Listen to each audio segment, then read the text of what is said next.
le combat. Elle a d'abord affirmé avoir été frappée avec une très grande violence. C'est ce qu'elle a dit.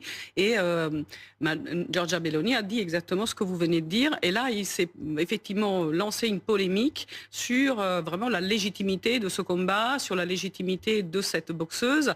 Et donc, voilà, ça s'est emballé un peu dans tous les réseaux sociaux. Ça s'est emballé très très vite puisque Oui. Donald Trump a écrit « Je garderai les hommes hors du sport féminin ». On rajoute. Oui, oui, voilà. Donc vous voyez qu'en fait, Giorgia Meloni n'est absolument pas qualifiée pour se prononcer sur des questions techniques de sport, mais elle a saisi la balle au bon pour évidemment faire une polémique contre la France aussi, hein, il faut dire, et contre le CIO.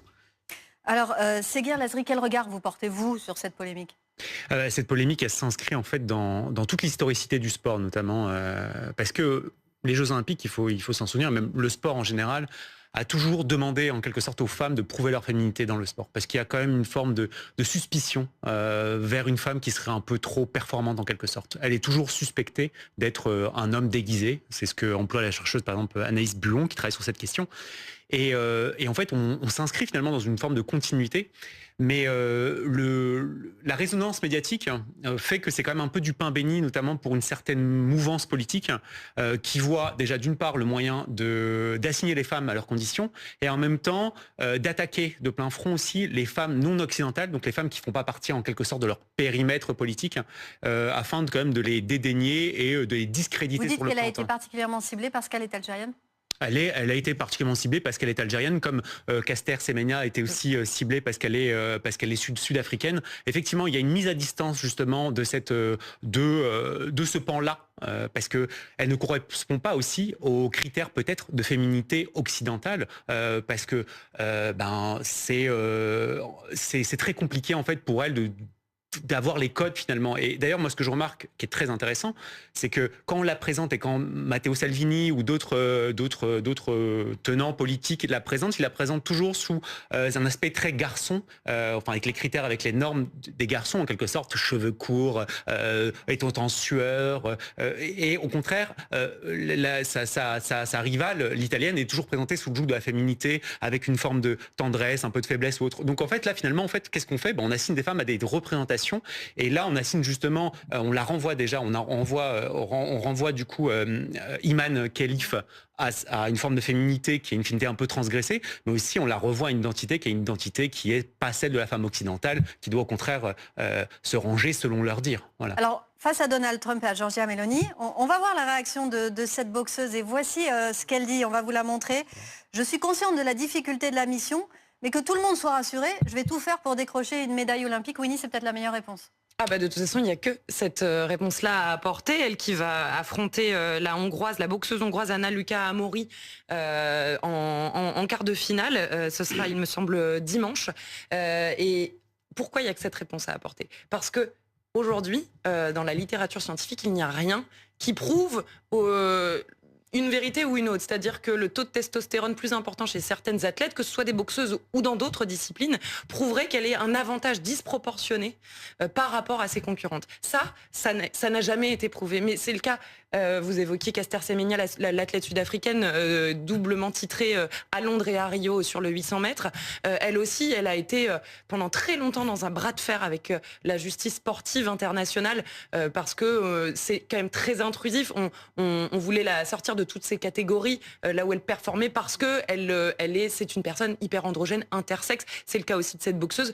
Et pour l'instant, personne n'a prouvé que c'était un avantage plus gros que les autres avantages que ces athlètes à ce niveau-là ont tous. C'est-à-dire que Victor Wembanyama, c'est un parmi combien physiquement ? Parce que physiquement, ces gens-là sont déjà naturellement privilégiés. Autre chose, quand on arrive à ce niveau-là, généralement, on a des nutritionnistes, on a des entraîneurs, on a des équipements que personne d'autre, dont personne d'autre peut jouir. Et petit à petit, on est en train de se demander si le taux de testostérone peut tout expliquer dans les performances de ces sportives et si ça mérite de remettre en cause l'identité sexuelle. Donc la seule chose que peut faire la boxeuse algérienne aujourd'hui, c'est de performer, c'est de continuer son tournoi olympique et c'est de ne pas faire attention à tout ce que à tout le dénigrement qui est en train de se mettre en place, et c'est ce que commence aussi à faire sa future adversaire hongroise, qui sur ses réseaux sociaux est en train de représenter l'Algérienne comme un centaure face à de petites boxeuses plus frêles qu'elle.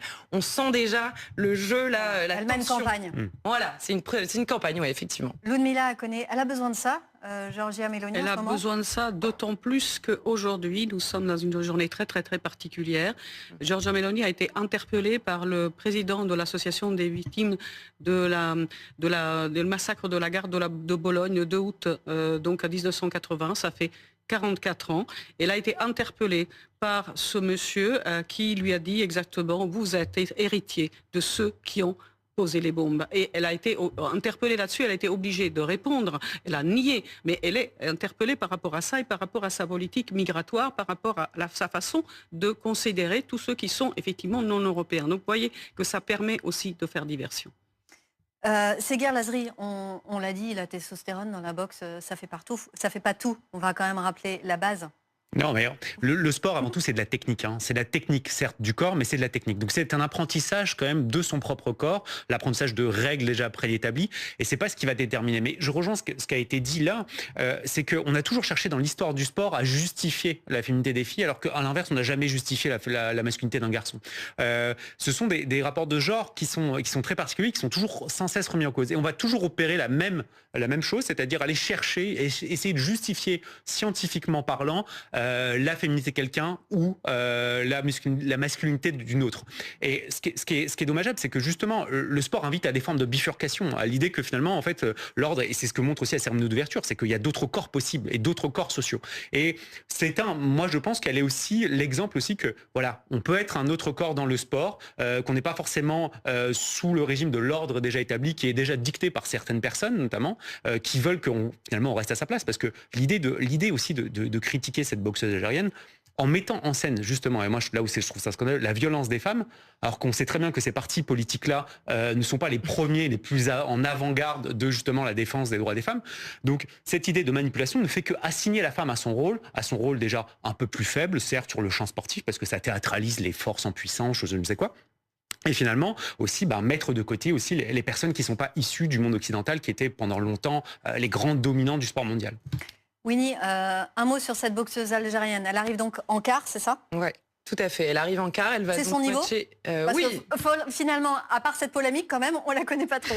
Non, effectivement. Parlons d'elle. Non, mais justement, Imad Khelif, elle est là. Elle n'est pas là par hasard.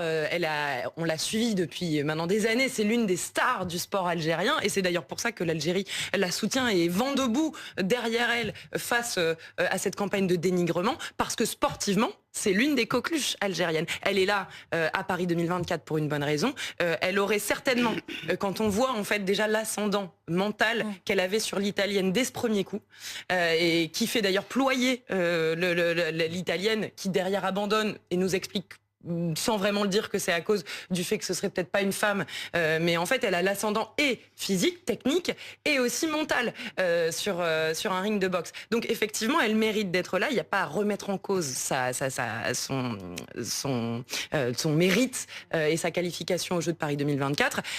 On en saura bien plus, je pense, quand on va avancer dans ces phases finales et les quarts de finale. Et puis un autre point surtout, c'est qu'elle a déjà perdu aussi contre des femmes.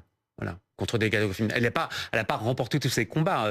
Elle a quand même perdu, elle a quand même une histoire et un parcours sportif qui montre que finalement, face à certaines concurrentes, elle perd aussi. Donc cet argument finalement c'est un homme sur le ring comme le désigne Donald Trump, finalement il est totalement erroné et totalement infondé. Ça prouve une méconnaissance totale de ce qu'est le sport globalement. Et c'est le cas de chaque athlète dont on remet en cause l'identité sexuelle, c'est-à-dire que ce soit dans l'athlétisme, que ce soit dans la boxe, que ce soit dans le rugby. Et d'ailleurs la Fédération française de rugby est un petit peu avant-gardiste, puisqu'elle autorise au plus haut niveau du championnat féminin des personnes transgenres de concourir.